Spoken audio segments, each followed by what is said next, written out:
ارے میرے بھائیوں، کسی کو حقیر مت سمجھو، کسی کو بھی حقیر مت سمجھو، چاہے وہ جو بھی ہے اس کا معاملہ اللہ کے ساتھ ہے۔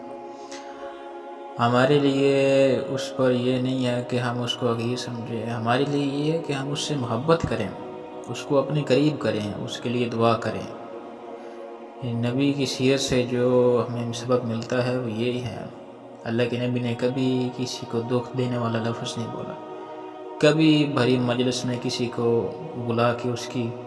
دل آزاری نہیں کی، کبھی اکیلے میں بھی کسی کو ایسے لفظ نہیں بولے جس سے اس کا دل ٹوٹ جائے۔ اور آپ کے بارے میں آتا ہے کہ آپ کی مجلس میں کبھی کسی انسان کو بھی برا نہیں کہا جاتا تھا، حقیر نہیں سمجھا جاتا تھا، اس لیے کہ شیطان جو ہے، شیطان یہ نیک لوگوں کو زنا کی، شراب کی یا اور گناہوں کی دعوت نہیں دیتا، یہ نیک لوگوں کو غیبت کی دعوت دیتا ہے اور حقارت دکھاتا ہے، لوگوں کو کمیاں دکھاتا ہے۔ جب لوگ دوسروں کی کمیاں دیکھنے لگ جاتے ہیں تو ان کو اپنے آپ بھول جاتے ہیں، ان کو اپنی خوبیاں نظر آتی ہیں اور دوسروں کے عیب بھی نظر آتے ہیں۔ جب وہ ان کے عیب دیکھنے لگ جاتے ہیں، اتنا دیکھتے ہیں، پھر اس پہ غیبت ہوتی ہے، پھر اس پہ تبصرے چلتے ہیں، پھر وہ بہتان تک بات چلی جاتی ہے۔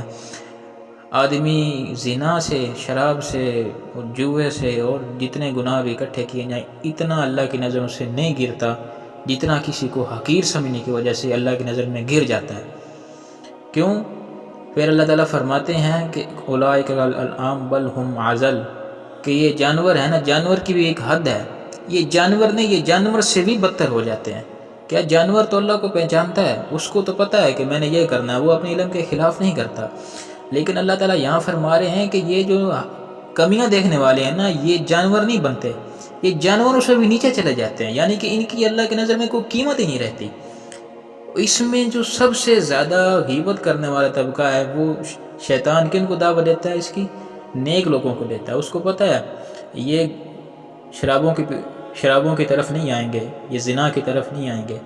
یہ جو معاشرے میں اور برائیاں چل رہی ہیں، یہ رشوت کی طرف نہیں آئیں گے، سود کی طرف نہیں جائیں گے۔ یہ شیطان ان کو پتہ ہے، اس کو پتہ ہے میں نے ان کو کیا سودا بیچنا ہے، وہ ایسی اس میں مار دیتا ہے کہ وہ اس کو ثواب سمجھتے ہیں غیبت کرنا، اور ایسے غیبت کر رہے ہوتے ہیں جیسے کھانا کھایا جاتا ہے، جیسے جناب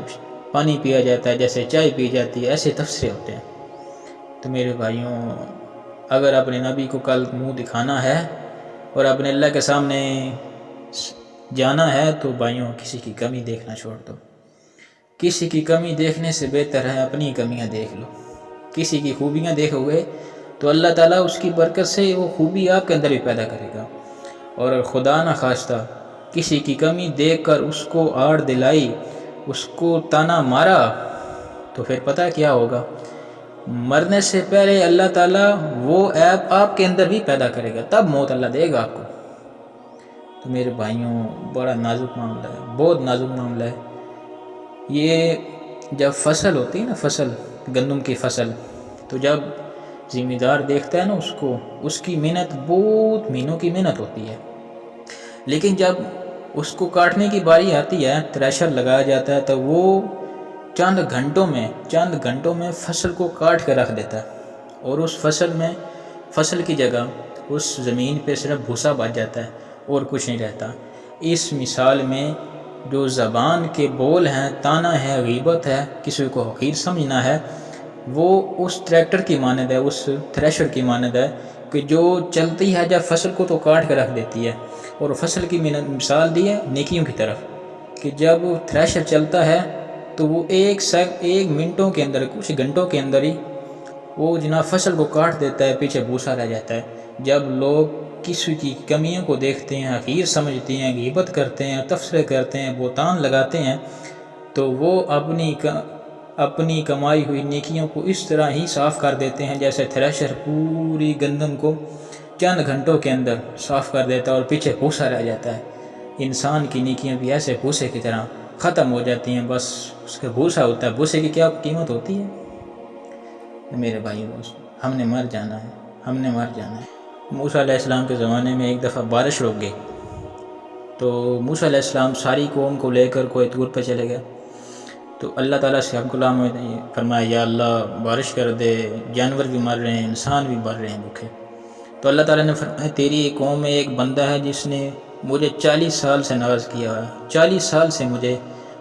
وہ ناراض کرتا جا رہا ہے، تو اس کو نکال تب بارش کروں گا۔ تو موسیٰ علیہ السلام نے بڑے مجمع میں کہا کہ بھائی جو بھی ہے اللہ کا نافرمان وہ اس سے نکل جائے، اس کی وجہ سے سارے ہلاک ہو جائیں گے۔ تب جب اس انسان نے یہ بات سنی، اس میں دل میں ہی کہا یا اللہ 40 سال تک تو نے میرا پردہ رکھا، یا اللہ اگر اب میں نکلوں گا تو یا اللہ سارے مجمع میں میری عزت ختم ہو جائے گی، یا اللہ سارے مجھے دیکھیں گے، سارے مجھے ماریں گے، یا اللہ تیرا معاملہ میرے ساتھ ہے، میرا معاملہ تیرے ساتھ ہے، یا اللہ میں تجھ سے معافی مانگتا ہوں دل سے، یا اللہ معاف کر دے۔ اب دیکھیں وہ معافی مانگ رہا ہے اپنے مطلب کے لیے، اگر باہر نکلے گا تو عزت ختم ہو جائے گی، جان بھی ختم ہو سکتی ہے، کیونکہ پتہ ساروں کو کہ یہ اس کی وجہ سے بارش رکی ہوئی ہے۔ تو اس نے دل میں توبہ کی تو اللہ تعالیٰ نے بارش چلا دی۔ موسیٰ علیہ السلام نے پوچھا کہ یا اللہ ابھی تو بندہ نکلا نہیں، تو نے بارش بھی کر دی۔ تو اللہ تعالیٰ نے پتہ ہے کیا عجیب بات فرمایا موسیٰ اللہ کرے ہمارے دلوں میں لوگوں کی عزت ہوئے، خوبیاں ہوں، کمیاں نہ ہوں، کسی کے کمی نہ دیکھنا، ورنہ اللہ کی نظروں سے گر جاؤ گے تو تمہاری کوئی حیثیت ہی نہیں رہے گی میرے بھائیوں۔ اللہ تعالیٰ نے فرمایا موسیٰ جس کی وجہ سے روکی تھی اسی کی وجہ سے کر دی۔ تو موسیٰ علیہ السلام نے فرمایا اللہ تو بندہ تو بتا، وہ ہمیں پتہ چلے کہ اس کی وجہ سے کر دی۔ تو فرمایا موسیٰ 40 سال تک تجھے نہیں بتایا، اب جو میرا دوست بن گیا میں تجھے اس کا بتا دوں۔ میرے بھائیوں دوستوں بزرگوں، اللہ تو ایسا معاملہ کرنے والا ہے۔ ہم کس نبی کے امتی ہو کے بھی، ہم اس نبی کے امتی ہو کے جنہوں نے اپنے قاتلوں کو معاف کر دیا، جنہوں نے 20 سال منصوبے بنائے ان کو معاف کر دیا، جنہوں نے طیف میں پتھر مارے ان کو معاف کر دیا، جنہوں نے عود میں دان توڑے جن کی وجہ سے جان ٹوٹے ان کو معاف کر دیا۔ میرے بھائیوں ہم اس نبی کے امتی ہیں، ہم نے اللہ کو منہ دکھانا ہے۔ اگر اللہ کی بارگاہ میں سرخرو ہونا ہے اور دنیا میں بھی عزت پانی ہے، لوگوں کے دلوں میں بھی عزت پانی ہے، تو اللہ کے واسطے دیکھو حج اور